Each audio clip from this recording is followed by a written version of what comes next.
for both Steve and myself.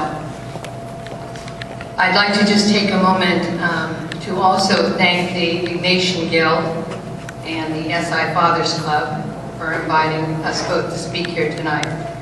We very much appreciate the opportunity to address you, both of your organizations, tonight. I think if we could dim the lights, I'll go ahead and get started.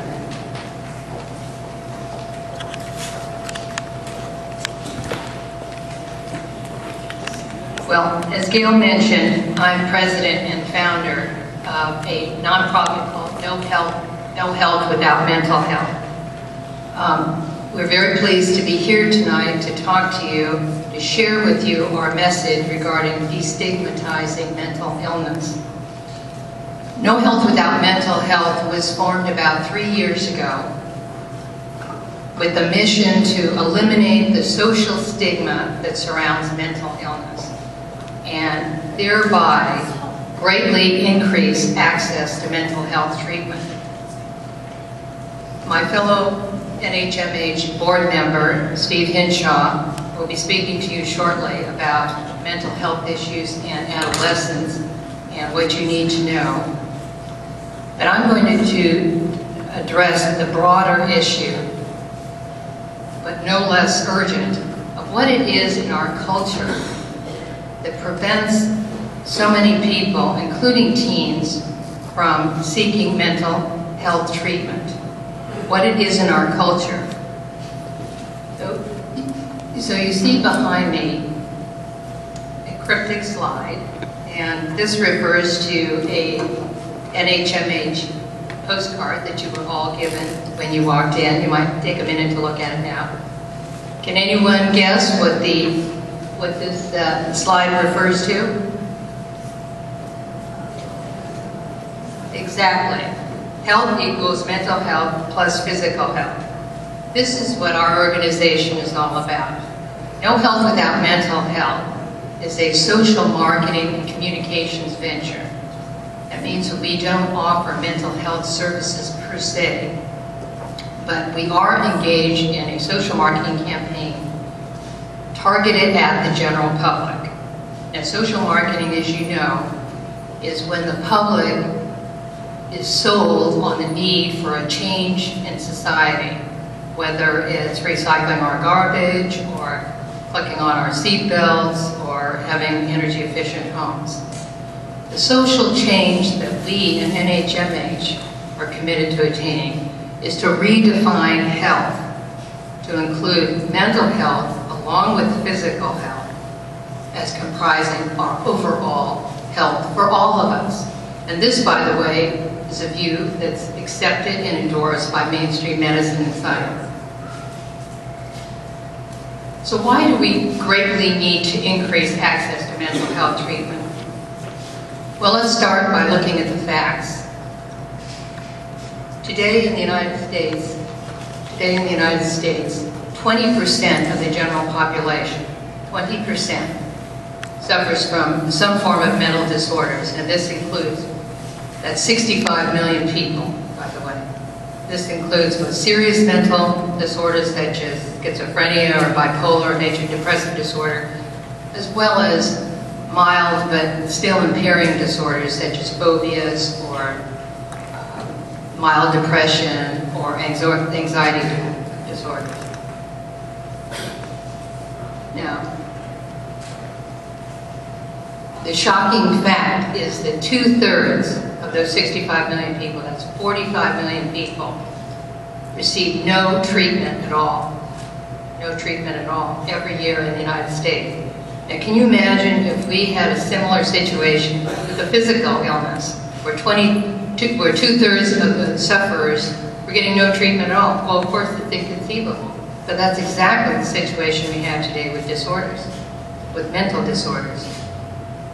So, the human cost of untreated mental illness is enormous. First of all, the suicide rate in the United States has remained constant at about 30,000 per year. And keep in mind that 90% of suicides are associated with some form of mental disorder. individuals with schizophrenia have a mortality rate that's 2 to 3 times higher than members of the general population. So that translates into about 25 to 30 years of lost potential life. The financial cost of untreated mental disorders is equally staggering. Mental disorders is the largest category for disability payments paid out by the U.S. government, that's you and I as taxpayers, $25 billion a year in disability payments for mental disorders. The total social, economic, healthcare costs associated with untreated mental disorders, this will include costs for mentally ill incarcerated in our jails and our prisons, and keep in mind the mentally ill population in those institutions range from between 11 to 30%. Those costs, the loss of productive workers, loss to the taxpayer base, disability payments, healthcare costs, recycling and through emergency rooms and acute inpatient care, the total cost is conservatively estimated at $190 billion a year. Now, many mental health advocates think that that's a conservative estimate, that it's probably closer to $300 billion. So, what is the fundamental reason we have such a high percentage in this country of untreated mental illness? The answer is stigma.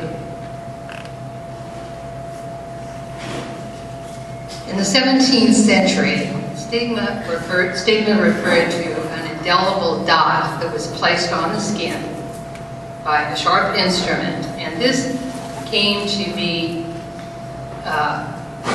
used as a metaphor to refer to anyone that was stained or soiled or somehow morally reduced.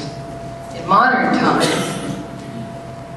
the word stigma has come to be an attribute for a mark attached to anyone who is unacceptably different from so-called normal people. So what exactly is stigma?